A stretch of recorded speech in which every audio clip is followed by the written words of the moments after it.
Today, we're revisiting the 2015 remedy, or McCloud judgment, to look at what retirement looks like post-implementation. We're here with Kevin Hughes, a policy expert from Cabinet Office, who's going to talk us through what's been happening with the 2015 remedy. Kevin, it's good to see you and welcome back to the podcast. It's good to be back. So, Kevin, when we spoke to you in season 3, we talked about what retiring with the 2015 remedy looks like. And for any first-time listeners, can you give us a quick recap of what the 2015 remedy means for members of the scheme?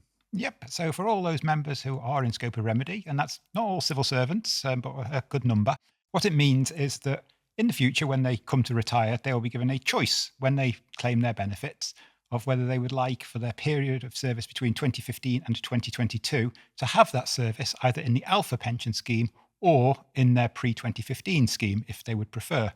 And in preparation for that, if they would moved over to Alpha in 2015, they have now been moved back into their legacy pension scheme for the period 2015 to 2022. So that's the default position, but they will be given the choice at retirement as to which scheme they want that period of service in. Great, thanks, Kevin. Hopefully, it's a familiar topic to members who are listening who are impacted by the 2015 remedy by now, but for those who aren't, that should give you a really quick summary. Now, there's a term that we've heard a few times in the context of the 2015 remedy, which is Deferred Choice Underpin, or DCU. So, Kevin, could you give us a brief overview of what that means? For those members who are affected by remedy, they are in either what's called the Deferred Choice Underpin, DCU, category, or they're an immediate choice category. If you're in the Deferred Choice Underpin, that means that you haven't yet taken any of your benefits from the period 2015 to 2022. Probably for most people, that means you haven't taken your pension at all, although there are some members who have taken partial retirement who might fall into this category. And that means that if you hear the term DCU, Deferred Choice Underpin, that means that when you get to take your pension, or if in the case of our partially retired members, when you take your full pension, usually, you will be given the choice of benefits for 2015 to 2022 period, and that's what we laid out on your retirement quote. So if the DCU applies for you, it basically means you choose when you retire. Yep. And you don't need to do anything before then. You will see information about it. Obviously, you'll be listening to podcasts like this, for example, but there's no action that people need to take until they actually come to retirement, and that's when they make their choice.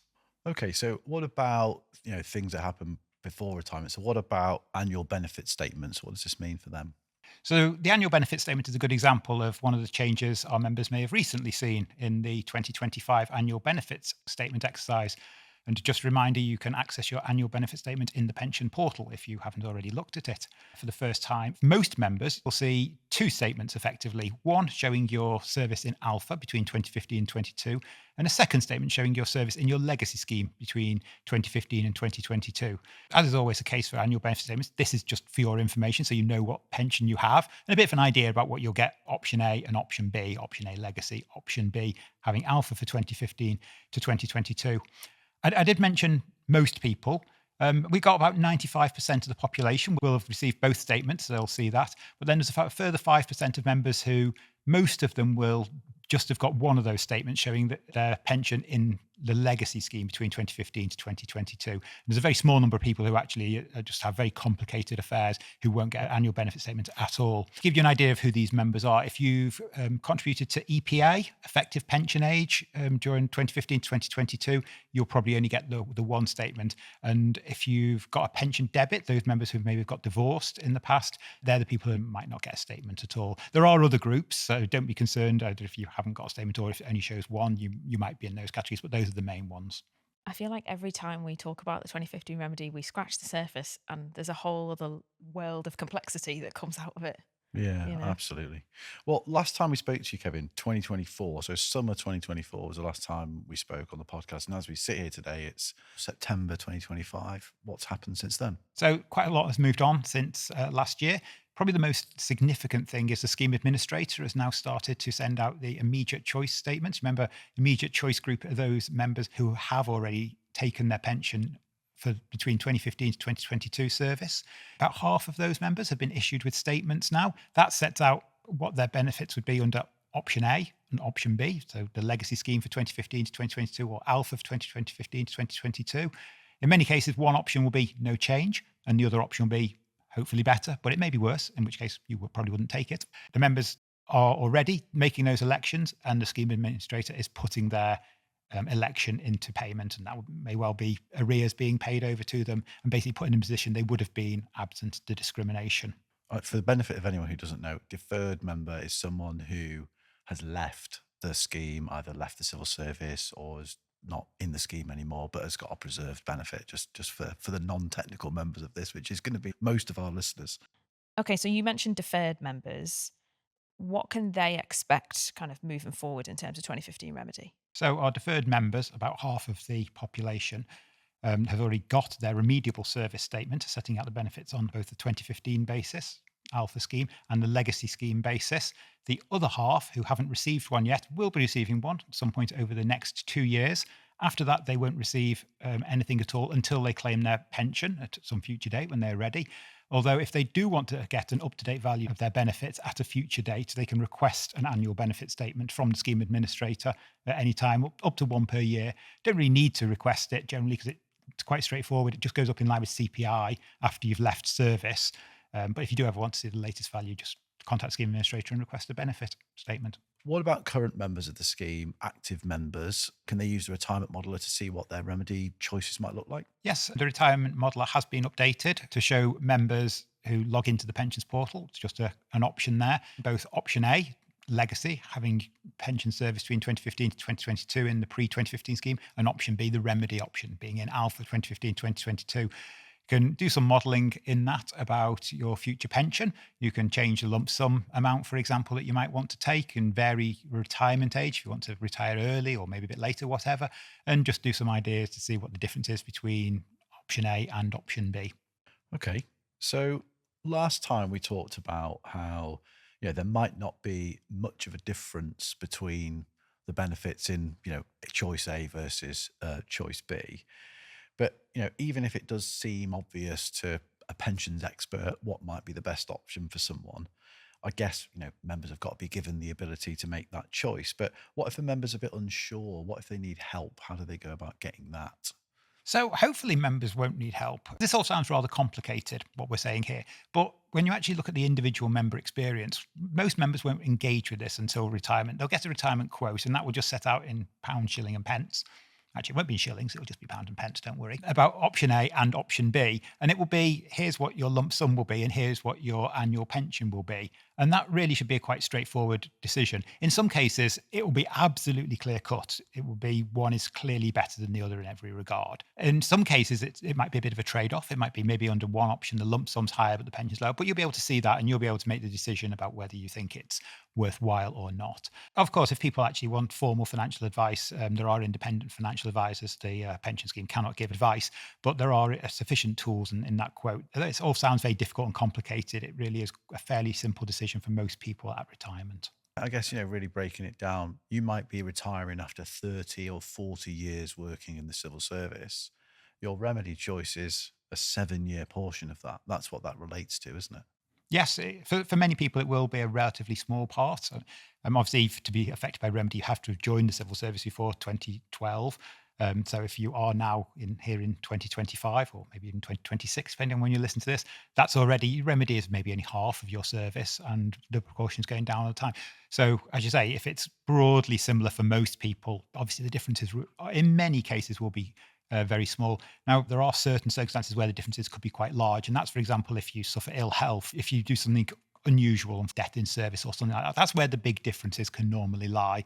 Or perhaps if you had voluntary redundancy, these are all the things where the differences really get magnified. But for people who are just working normally and retiring, be that from active status or if they've left from deferred status, this is actually probably in most cases a very small thing for most people. We're talking perhaps a difference of hundreds of pounds per year at most. Those people who do have those very complicated circumstances, presumably there's lots of information, support, guidance available for them to help them navigate that complexity. Yes, in the first instance, scheme booklets on the website, but obviously once you realise you're being affected by these things, then that's when people would really go and look in a bit more detail and probably learn about it. So people don't need to learn about these things now, but there is information for anyone who does want to. For example, the Alpha Scheme Guide's generally the best starting point for people who want to learn a bit more about the scheme and what might happen, what the possible payouts might be.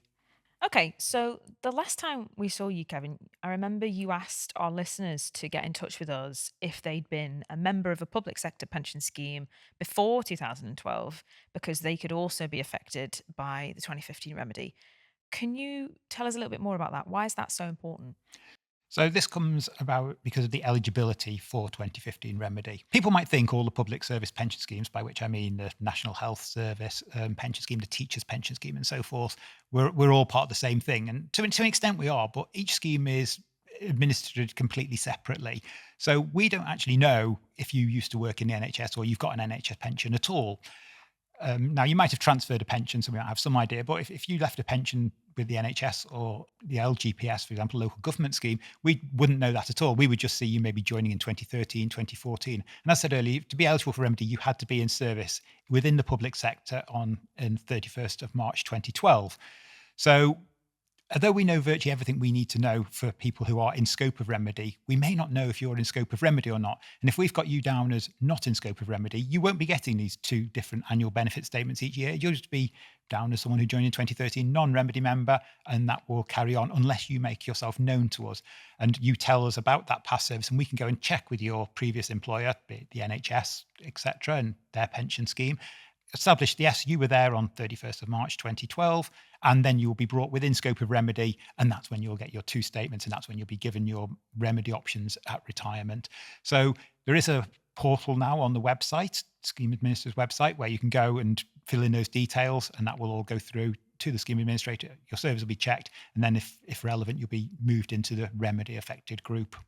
Wow, what a download of information that has been. So, the key takeaways then for our listeners are if you're affected by the 2015 remedy, you don't make your choice until you come to retire. There is nothing that you need to do now. If you're already retired or partially retired, the scheme will contact you with your options laid out clearly for you to make that choice. And when you've made your choice, that is it. You can't change your mind, so you've got to make sure you've got all the information to make an informed decision, and so you're able to make the best choice for you.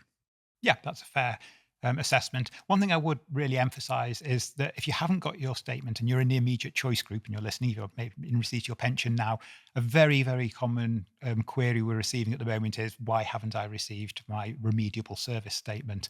And I just say to people, don't worry about it. There's many people who haven't received it. The fact you haven't received it isn't a problem. You don't need to contact us. We'll contact you. But it may not be until some point within the next couple of years. Great. Well, Kevin, once again, thank you for coming to the podcast today and being a font of all knowledge when it comes to 2015 remedy and for talking us through everything. Yeah, it was a pleasure being here. Thanks. To find out more about anything we've talked about today, or to tell us what you'd like us to cover in a future episode, head to civilservicepensionscheme.org.uk/podcast. You can also find links to information, transcripts, and accessible versions of this podcast in the episode description. Make sure to follow so you never miss an episode. We'd love to hear your thoughts and feedback on this series, so please do leave us a review wherever you get your podcasts. This episode was recorded in September 2025. All information is accurate at the time of recording. Thanks for listening.